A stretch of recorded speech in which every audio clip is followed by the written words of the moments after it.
we're going to talk real briefly about an interagency bust that occurred yesterday in Navarre. We were contacted by Okaloosa County Sheriff's Office in the early morning hours of yesterday in reference to a bunch of vehicle burglaries that had occurred in Destin and Fort Walton in Okaloosa County. We went to an address on Prado Street in Navarre at their request, found the vehicle that was involved in the burglaries. Found in plain sight in the vehicle was a mask and some ammunition and some magazines from guns.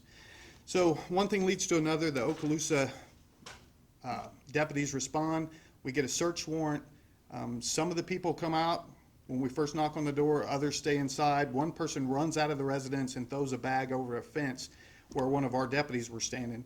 Inside that bag was 5 handguns that were stolen out of various cars in Okaloosa County. So we ended up arresting these 5 individuals. This one here has local charges with Santa Rosa, resisting arrest and also possession of stolen firearms and also possession of a firearm by a convicted Florida felon. And then the rest are going to have charges out of Okaloosa County. And here to speak to that is Major Eric Aiden with Okaloosa County Sheriff's Office. Thank you, Sheriff, and thank you all for being here today.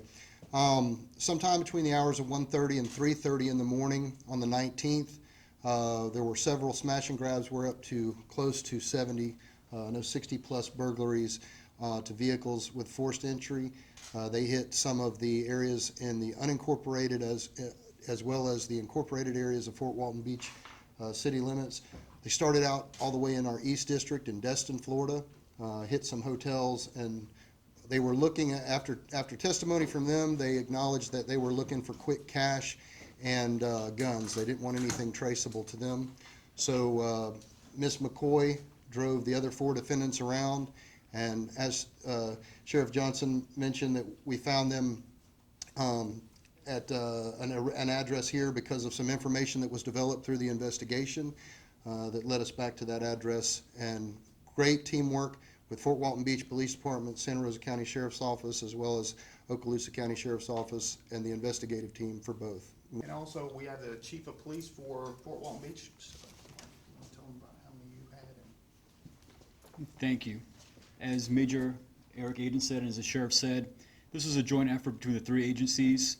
If we didn't share the information, if we didn't come together and share resources, we'd not be able to share the success that we had today.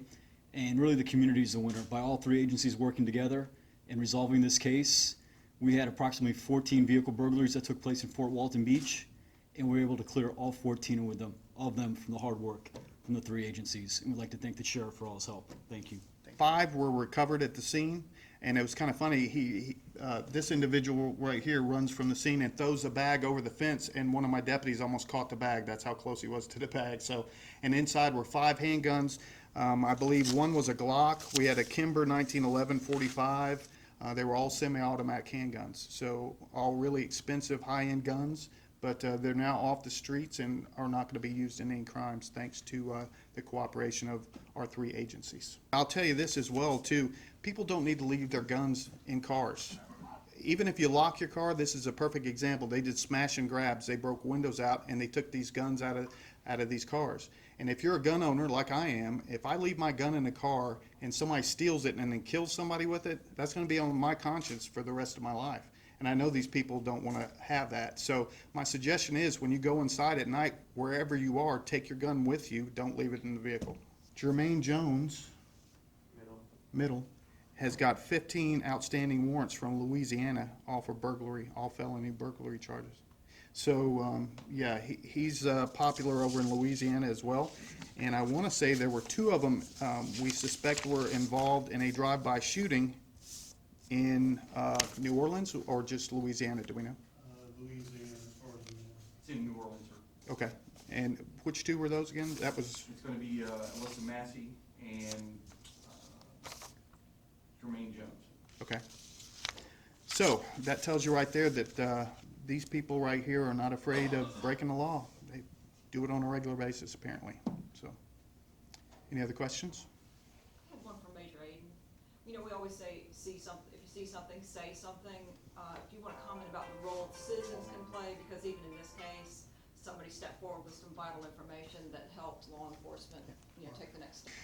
you know, every time we have something like this, it doesn't take just cooperation from law enforcement. It takes cooperation from local businesses or even the residents. If nowadays with Ring and all the modern technology, if you see something, say something. It took about an hour for us to get the information, to get the registered tag. But once we got that, we were able to put law enforcement cooperation together to try to solve the crime. But it's vital that when these things happen on this scale, that we get video from businesses, and this type of situation is going to be critical to the prosecution of these individuals, some of that evidence that's been turned over to us. So we want to thank all those businesses and people that cooperated.